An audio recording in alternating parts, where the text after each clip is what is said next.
오늘 사도행전 21장 27절에서 40절의 말씀을 가지고 복음 전파의 무대라는 제목으로 말씀을 함께 나누고자 합니다.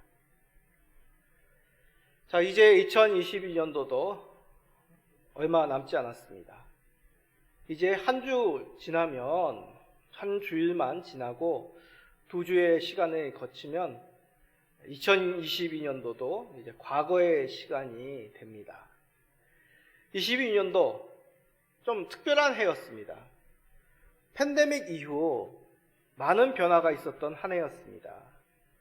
인플레이션, 그리고 세계 공급망 혼란, 우크라이나 전쟁으로 인한 신냉전, 그리고 미국과 중국의 양강 대치, 그리고 환경 파괴로 인한 자연재해 등 2020년도 어느 해보다도 혼란과 변화가 있었던 해였습니다.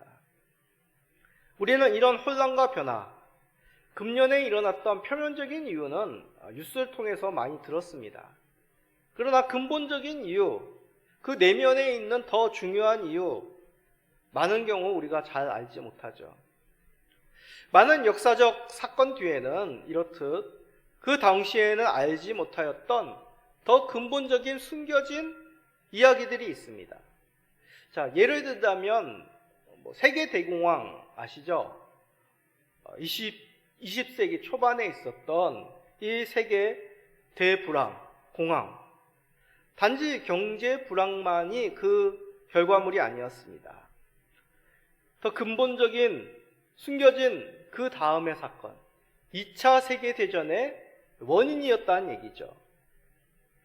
2차 세계대전 일으킨 장본인 누가 먼저 생각나십니까? 히틀러죠. 이 히틀러의 등장은 바로 세계 대공황으로 인한 불만, 국민적 불만을 극단적인 민족주의로 표출하는 그런 지도자로 이 히틀러가 등장하였고, 히틀러의 전체주의로 인하여 2차 세계대전이 시작이 되었다는 얘기입니다. 이렇듯 역사적 사건 뒤에는 숨은 이야기가 있습니다. 그 당시에는 예상하지 못한 방향으로 역사가 진행된 것이죠. 오늘 읽은 본문에도 바로 예상하지 못한 그 사건을 보게 됩니다. 성전의 정결 예식을 행하던 바울사도가 성전에서 유대인들에게 붙잡힙니다.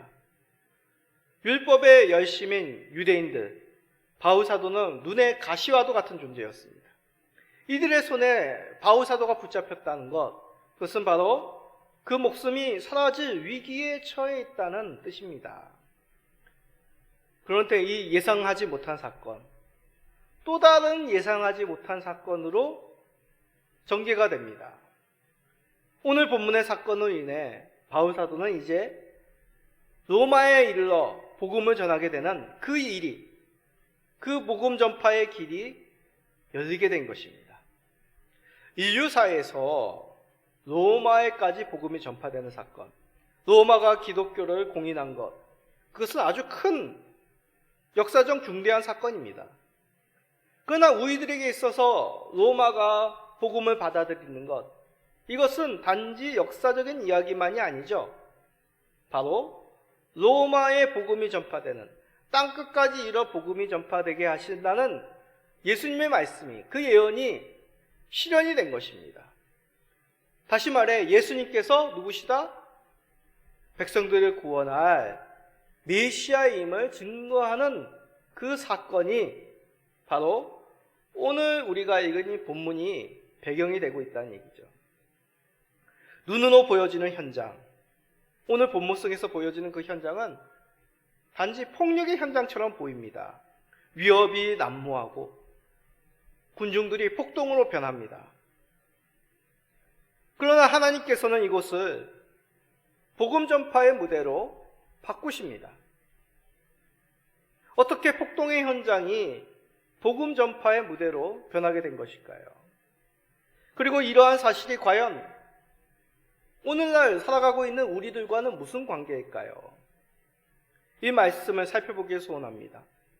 그리하여 우리들의 삶의 현장도 이러한 놀라운 변화가, 세상 속에서 절망과 두려움의 현장이 생명이 전해지는 놀라운 삶의 현장으로 변해지는 역사가 일어나시기를 간절히 간구드립니다. 자, 먼저 우리는 오늘 성경 본문을 읽고 좀 당혹함을 느낍니다. 왜냐하면 바울 사도의 의도와는 다른 전혀 상관없는 방향으로 이야기가 전개되기 때문이죠. 바울 사도는 예루살렘 교회 장로들의 권면으로 율법에 열심히 유대인들의 그 오해를 풀기 위해서 성전에 정결 예식을 하러 들어갔습니다. 서원은 행하던 그 사람들의 비용도 대신되고 본인도 율법을 준수하는 사람으로 보여지기 위해서 굳이 정결 예식에 참여한 것이죠. 이제 예식의 마침이 되는 그 7일이 가까웠습니다. 그런데 그만 큰일이 일어났습니다. 아시아에서 온 유대인들이 성전에 있는 바울 사도를 발견한 것입니다. 그리고 그들은 외칩니다. 율법과 성전을 더럽히려 이자가 이곳에 이르렀다. 그래서 바울 사도를 붙들고 다른 유대인들에게 이 사실을 알립니다. 그리고 바울 사도의 목숨을 해하려고 합니다. 자, 본문을 통해서 그 장면을 살펴봅시다. 사도행전 21장 28절입니다. 외치되 이스라엘 사람들아 도우라. 이 사람은 각처에서 우리 백성과 율법과 이곳을 비방하여 모든 사람을 가르치는 그자인데 또 헬라인을 데리고 성전에 들어가서 이 거룩한 곳을 더럽혔다 하니. 열성 유대인들이 바울 사도에 대해 군중들에게 외친 내용은 크게 두 가지입니다. 첫째는 각처의 유대인, 율법, 성전을 이 사람이 비방하였다. 둘째, 이방인을 데리고 이 사람이 성전에 들어갔다. 이 내용입니다. 근데 이 둘 중에서 특히 유대인들을 심히 분노케 한 것은 이방인을 데리고 성전에 들어갔다는 것이죠. 자, 그림을 봅시다. 그림에 보면 이게 이 당시 헤롯 성전의 단면입니다. 이방인들은 그림에 표시된 동그라미, 타원형, 그 붉은색으로 된 타원형 표시, 이방인의 뜰에까지만 들어갈 수 있습니다. 성전 안에까지는 들어갈 수 없고, 일명 성전의 마당도 여러 가지가 있는데 가장 바깥쪽에 있는 이방인의 뜰이라고 하는 마당에까지만, 광장에까지만 이방인들이 들어갈 수 있었습니다. 그런데도 이방인을 데리고 들어갔다? 성전 안으로 데려갔다? 이것은 곧 죽음을 뜻합니다. 사형에 처해 줄 수 있는 것이죠. 그 당시 이 이스라엘을 지배하고 있었던 로마 행정당국도 로마 시민일지라도 이것을 어기고 성전에 들어가면 사형에 처해지는 것을 묵인하였습니다. 그만큼 유대인들에게 있어서 성전은 거룩을 유지해야 돼. 이방인들이 이 안에 들어올 수 없는 거룩한 장소로 그들은 철저히 지켜왔던 것입니다. 그러니 이방인을 데리고 들어갔다. 이 외침에 대해서 유대인들이 어떻게 반응하겠습니까? 즉각적으로 분노하며 누구야? 누가 그런 끔찍한 일을 저질렀어? 외치며 그를 붙들고 생명을 해하는 그런 폭동이 일어날 수밖에 없는 것이죠. 자, 그런데 이 열심 유대인들이 외쳤던 그 내용이 사실일까요? 잘못된 내용입니다. 거짓된 뉴스, 가짜 뉴스의 원조입니다. 여러 번 말씀드렸지만 바울 사도는 유대인의 비방, 율법과 성전을 비방한 것이 결코 아닙니다. 하나님의 뜻에 반하여 잘못된 길을 가는 유대인들을 돌이키게 하기 위해서 바르게 그들에게 성경을, 복음을 풀어 전한 것입니다. 자, 그 내용 사도행전 13장 38, 39절입니다. 그러므로 형제들아 너희가 할 것은 이 사람의 힘입어 죄사함을 너희에게 전하는 이것이며 또 모세의 율법으로 너희가 의롭다 하심을 얻지 못하던 모든 일에도 이 사람을 힘입어 믿는 자마다 의롭다 하심을 얻는 이것이라. 자, 이 말은 1차 복음 전파, 선도 여행 가운데 비시디아 안디옥이라고 하는 도시에 들어가 유대인 회당에서 바울 사도가 전한 내용입니다. 그 전한 내용인 즉슨 무슨 내용입니까? 하나님께서 보내신 메시아를 죽인 너희들 유대인들 회개하고 구원받아라. 그 구원받는 길을 알린 것입니다. 율법으로는 우리의 죄를, 너희들의 죄를 해결할 수 없지만 너희가 죽인 그 예수를 믿음으로 말미암아 하나님의 마련하신 구원을 얻으라. 그를 힘입어 믿는 자마다 의롭다 하심을 얻으라. 잘못된 길을, 잘못 알고 있는 것을 바르게 전한 바울 사도입니다. 그런데도 유대인들이 듣기에 아주 자극적인 내용들만 잘라가지고 그런 부분만 요약해가지고 군중들에게 외친 것이죠. 율법이 필요 없다. 하나님께서 너희들이 아닌 이방인들에게 구원을 주셨다. 그렇게 이 사람이 전했다라고 유대인들을 자극할 수 있도록 외친 것입니다. 유대인들은 이 열심 유대인들이 외친 내용에 당연히 분노할 수밖에 없죠. 성전에 대한 오해도 마찬가지입니다. 자, 그림을 보십시오. 자, 이 돌이 뭐냐면 그 당시 성전 안쪽과 이방인의 뜰과를 구별하는 그 경계석, 벽이 있는데, 석벽이 있는데 그 경계를 이루며 이를 침범하고 성전 안으로 들어올 때는 누구든지 이방인이 들어올 경우 사형에 처한다라는 일명 이방인 출입금지라는 그런 내용의 경계 표시판입니다. 바울 사도가 누구입니까? 날 때부터 베냐민이고 어렸을 적부터 당대 최고 율법학자인 가말리엘 율법학자의 수제자입니다. 이런 아주 기본적인 율법에 관한 내용은 바울 사도도 잘 알고 있습니다. 로마 관료들도 알고 있는 이방인들은 성전 안에 들어가면 유대인들에게 죽을 수 있는데 로마 행정당국도 그것을 터치 못한다. 바울 사도는 더 잘 알고 있는 것이죠. 이를 무시하려고 했다면 왜 성전에 들어갔겠습니까? 죽으려고. 바울 사도는 성전을 더럽히기 위해서 들어간 것이 아니라 정결 예식을 행하기 위해서 들어간 것입니다. 아니, 생각해 보십시오. 성전에서 봉사하고 있는 레위인들, 그 사람들에게 물어보기만 하여도 바울 사도가 며칠 동안 성전에 왜 왔는지, 누구와 와서 무엇을 했는지 쉽게 알 수 있었습니다. 그리고 가장 결정적인 유대인들의 주장이 거짓된 이유, 그 증거는 이방인을 데리고 바울 사도가 성전에 들어간 것이 아닙니다.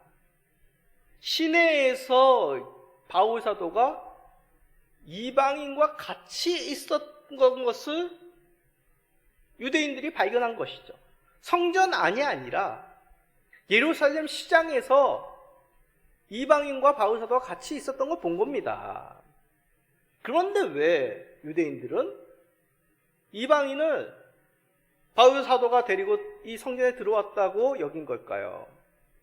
그 이유는 이렇습니다. 유대인들이 이곳에 왜 모여 있습니까? 오순절을 지키기 위해 모인 것입니다. 오순절을 지키기 위해서 율법에 열심히 있는 이 유대인들이 지중해 각지에서 예루살렘에 모입니다. 근데 이들의 특징이 뭐냐면 이 오순절에 하나님의 성전에 나아가기 위해서는 부정한 것을 가까이 해서는 안 됩니다. 정결하게 그들의 몸을 유지하고 삶을 유지해서 성전에 나아가야 되는 것이죠. 그런데 이방인을 만난다? 그러면 어떻게 됩니까? 율법에 의하면 자신이 더러워집니다. 그래서 오순절날 성전에 나갈 수 없는 것이죠. 그런데 바울사도는 어떻다? 며칠 동안 부정한 것을 가까이 하지 않아야 되는데, 이방인에 가까이 하지 않아야 되는데, 분명히 바울사도는 며칠 전에 이 예루살렘 시장에 이방인을 만났다는 얘기죠. 그 더러운 몸으로, 부정한 몸으로 이 성전을 찾았다? 그 얘기는 이방인을 데리고 이 성전을 침범하였다는 뜻이기도 하다는 얘기죠. 그러고도 남는다는 것입니다. 그들의 생각에는.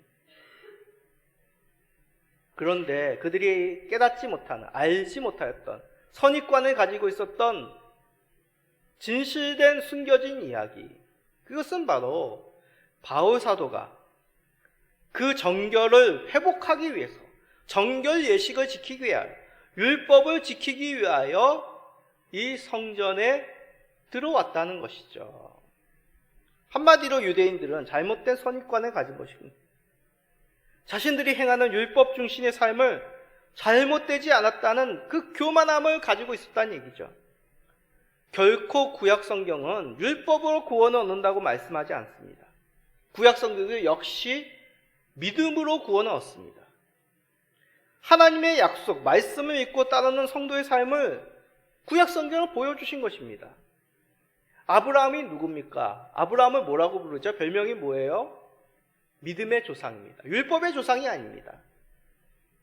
모세 또한 율법이 아니라 하나님의 약속을 믿음으로, 하나님의 명령, 하나님의 살아계심, 하나님의 역사하심을 믿음으로 그 출애굽의 역사를 감당한 것 아니겠습니까? 바울 사도의 편에서 본다면 그런 자신에게 유대인들이 폭도로 이 엄청난 이 폭력을 행하는 것은 참 바울 사도의 입장에서 보면 기가 찰 노릇입니다. 자신은 장로들의 권면에 순종하여 율법을 지키는 자라므로 율법을 어기는 자가 아님을 나타내기 위해서 성전에 들어왔습니다. 그런데 예상치 못한 이러한 일이 일어난 것이죠. 그런데 성경을 보면 바울 사도만이 아닙니다. 믿음의 백성들이라도 예상치 못할 상황들 만나게 됩니다. 노아, 아브라함, 이삭, 야곱, 요셉, 모세, 여호수아, 여러 선지자들, 다윗, 욥 하나같이 그들이 처한 상황들은 예상치 못한 상황들로 좌절하고 실망하고 고난을 당할 수밖에 없는 그러한 상황들로 그들의 삶이 펼쳐지는 것, 부지기수였습니다. 이들이 누굽니까? 하나님의 사람들입니다. 하나님의 종들이었습니다. 하나님의 이들과 함께 하심을 주변 사람들이, 세상이 알았습니다. 그런데도 이런 예상치 못한 일이 일어난 겁니다. 왜 그럽니까? 하나님이 이들의 삶을 몰아가신 것이죠. 하나님이 이 모든 것들을 허락하셨다는 얘기입니다. 우리에게 닥친 부정적인 상황, 때로는 하나님이 준비하시는 그런 무대이기도 하다는 얘기죠. 사업이 안 되고 시험에 떨어지고 그런 얘기를 하는 것이 아닙니다. 믿음으로 살려고, 세상 속에서 하나님 백성답게 살려고 해도 험난한 핍박, 고난이 닥치는 상황을 말하는 것입니다. 이 모든 상황들, 하나님께서 때로는 그러한 상황을 만드시고 믿음의 백성들을, 우리들을 그곳으로 인도하는 경우도 있다는 얘기죠. 성경은 이렇게 말씀합니다. 잠언 16장 4절, 여호와께서 온갖 것을 그 쓰임에 적당하게 지으셨나니 악인도 악한 날에 적당하게 하셨느니라. 무엇이라고요? 하나님께서 때로는 어떠한 일들을 적당히 우리들에게 허락하셨다는 것입니다. 그것이 악한 자들의 폭력, 악한 자들의 그 득세하는 모습일지라도 말입니다. 유대인들의 거짓됨을 하나님께서 사용하시기도 한다는 얘기죠. 왜 그렇습니까? 그러한 악인들이, 그러한 거짓됨이 펼쳐지는 그 현장이 하나님께서 복음 전파의 무대로 변화시키시기 위하여, 사무시기 위하여 바울 사도를 그 예상치 못한 사건 속으로 이끌고 가셨다는 얘기죠. 우리도 마찬가지입니다. 우리에게도 예상치 못한 여러 일들이 일어나기도 합니다.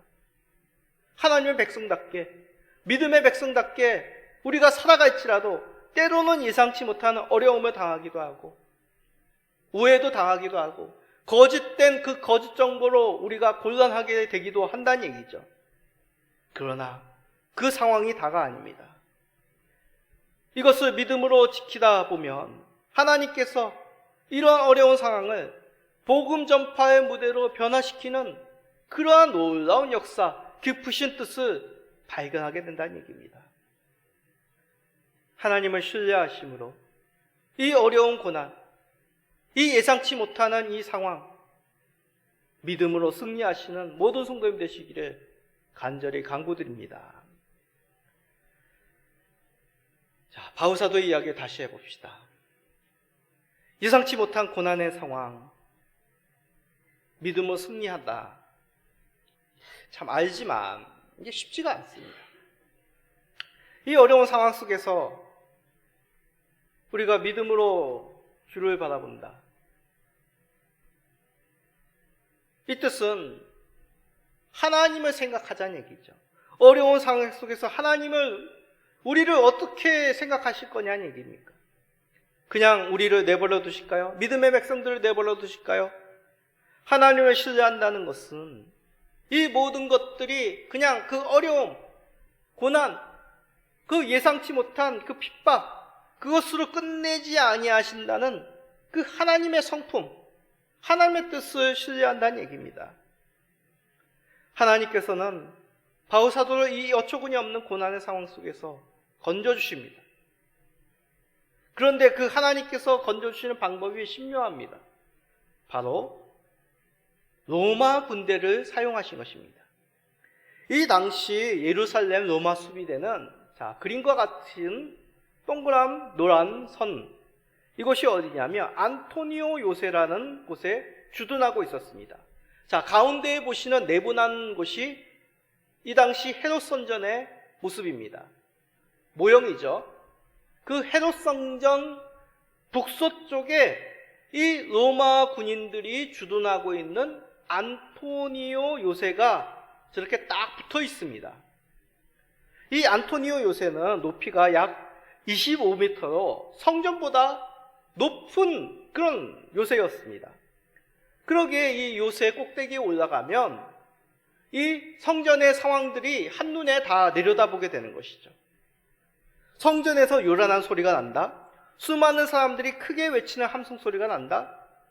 그러면 즉각적으로 이 안토니오 요새에 있었던 로마 군대가 투입되는 것입니다. 또한 이 안토니오 요새는 성전 북쪽 계단과 연결되었기 때문에 돌아서 오랜 시간이 걸린 것이 아니라 신속하게 로마 군대, 수비대가 이 성전 소요를 진압할 수 있었던 것이죠. 로마 군대가 투입되니까 어떤 일이 일어납니까? 아무리 성난 유대인이라 할지라도 창을 들고 중무장한 방패를 들고 투구를 쓰고 갑옷을 입은 이 로마 군대 수천 명이 진입하니 성난 유대인이라도 바울 사도에게 행하였던 폭력을 멈출 수밖에 없었습니다. 말씀을 봅시다. 사도행전 21장 32절입니다. 그가 급히 군인들과 백부장들을 거느리고 달려 내려가니 그들이 천부장과 군인들을 보고 바울 치기를 그치느냐. 치기를 그쳤다는 것은 얼마나 이 상황이 급박한지를 보여줍니다. 치기를 그쳤다는 의미는 로마 군대가 오기까지 유대인들이 바울 사도를 계속 구타했다는 것입니다. 수천 명이나 되는, 수백 명, 수천 명들이 되는 이 유대인들이 한 사람 바울 사도를 주먹으로 발로 있는 힘껏 계속 친다면 어떤 일이 일어나겠습니까? 초죽음이 된 것이죠. 산송장이 되는 것입니다.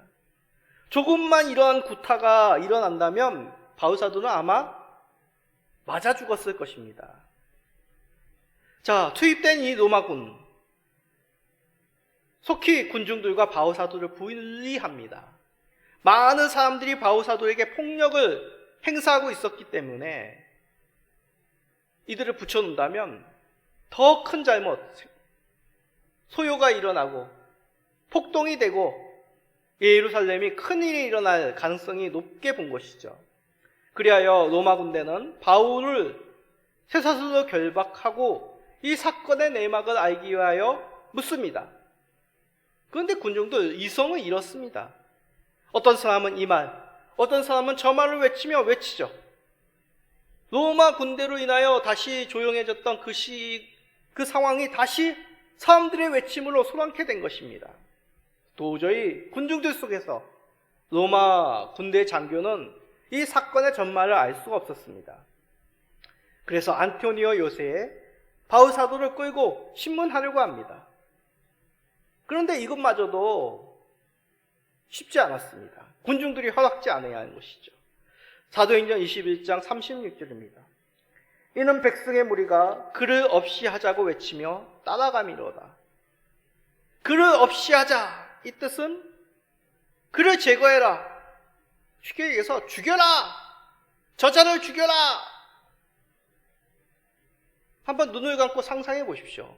수천 명이나 되는 유대인들이 소리를 치며 바울 사도에게 접근하려고 합니다. 바울 사도 두세 사슬에 묶여 로마 군병들에 의해서 둘러싸여 보호를 받고 있습니다. 그런데 아무리 로마 군병이라도 수천 명이나 되는 유대인들의 폭력을 쉽게 막아낼 수 있었습니까? 혈안이 된 이 유대인들, 바울에게 손을 대려고 합니다. 그래서 군인들은 최후의 방법으로 어떻게 합니까? 바울 사도를 공중에 든 것이죠. 그 뭐라고 합니까? 락 콘서트 현장에 가면 파도를 타죠. 가수들을 이렇게 손으로. 그렇게 된 겁니다. 바울을 공중에 들어서 유대인들이 이 바울의 손을 못 대도록 그렇게 바울 사도를 안토니오 요새로 데리고 간 것이죠. 드디어 안토니오 요새 입구 계단에 이르게 됩니다. 이스라엘을 점령한 로마 군대에 의해 바울 사도 생명이 건져진 것이죠. 뜻밖의 구원의 손길입니다. 로마 군대 결코 하나님을 믿는 사람들이 아닙니다. 어떻게 보면 이 모든 것 예루살렘 폭동을 막기 위한 그냥 정복자들의 질서 유지에 불과합니다. 그런데 그 숨겨진 이야기, 그 뒤 더 중요한 이유는 바울의 최종적 목적지가 이 예루살렘이 아니란 얘기죠. 바울 사도는 예전부터 로마에까지 복음이 전파될 것을 계획하고 있었습니다. 사도행전 19장 21절입니다. 이 일이 있은 후에 바울이 마게도니아와 아가야를 거쳐 예루살렘에 가기로 작정하여 이르되 내가 거기 갔다가 후에 로마도 보아야 하리라. 바울 사도의 그 모든 전도 여행의 최종 목적지 로마였습니다. 예루살렘의 폭동과 비슷한 이 예배 수소에서의 폭동 후에 바울 사도는 나는 로마에까지 가리라, 보아야 하리라 라고 결심하며 고백합니다. 물론 사람의 계획을 이끄시는 분은 사람이 아니라 바울 사도가 아니라 하나님입니다. 잠언에 그 유명한 말씀이 있죠. 잠언 16장 9절. 사람이 마음으로 자기의 길을 계획할지라도 그의 걸음을 인도하시는 이는 여호와시니라. 사람이 아무리 계획을 세웠을지라도 하나님이 그 계획을, 그 걸음을 인도하셔야 되는 것입니다. 그러기에 바울 사도의 간구는 하나님의 계획과 일치했다는 것입니다. 하나님의 뜻이 바울 사도가 예루살렘의 종착지가 아니라 로마에까지 바울 사도를 이끄시어 복음을 전하게 하신 그 하나님의 계획이라는 얘기죠. 그러기에 하나님은 때로는 하나님을 믿지 않는 세상 권세를 통해서도 구원을 보호하시는 은혜를 행하십니다. 구약시대 때 바사왕 고레스가 그러하였습니다. 하나님께서는 고레스를 통해 이스라엘을 바벨론에서 이끌어내어 다시 예루살렘으로 귀향하게 하셨습니다. 성전을 회복시키셨습니다. 그 이유는 이스라엘이 영원토록 종로도 타지 아니하며 예언과 같이 다시 회복시켜 남은 그루터기와 같이 메시아가 이 땅 가운데 도래할 것을, 구원할 것을 이스라엘의 포로의 귀향을 통하여 예언하시고 나타내시기 위함이죠. 이와 같이 하나님께서는 바울 사도의 계획한 그 구원의 계획, 복음의 계획 더 있으신 것입니다. 이방의 손을 통하여, 세상의 손을 통하여, 권세자들의 손을 통하여 구원과 보호를 바울 사도에게 허락한 것입니다. 그러기에 우리는 두려워할 필요가 없습니다. 주께서 허락지 아니하시면 참새도 팔리지 않습니다. 드레핀 백합화도 하나님의 보호하심으로 그 아름다움을 드러낸다면 하나님이 가지고 계신 놀라운 생명을 구원하는 계획을 가진 그 일꾼들을 보호하심이 마땅치 않겠습니까? 핍박은 잠시입니다. 우리의 시간은 언제일까 늘 조급하지만 하나님은 다 계획이 있으십니다. 세상의 권세자도 불신자도 하나님께서 사용하시어서 악인을 적당히 사용하시어서 의를 보호하시고 그 놀라운 생명을 구원할 계획에 이르게 하신다는 것이죠. 그러니 우리는 하나님의 준비하심을 기대해야 됩니다. 그 하나님의 역사하심을 믿고 우리의 삶을 하나님께 맡겨야 되는 것이죠. 우리의 삶을 하나님께 맡김으로 담대히 이 삶을 살아가시는 모든 성도님이 되시기를 간구드립니다. 자, 이 모든 무대가 준비되었다면 가장 중요한 것, 무대에 필요한 배우입니다. 바울 사도의 열연이 필요합니다. 바울은 로마 부대를 지휘하는 천부장에게 헬라말로 말할 수 있는 기회를 달라 합니다. 그리고 이렇게 얘기합니다.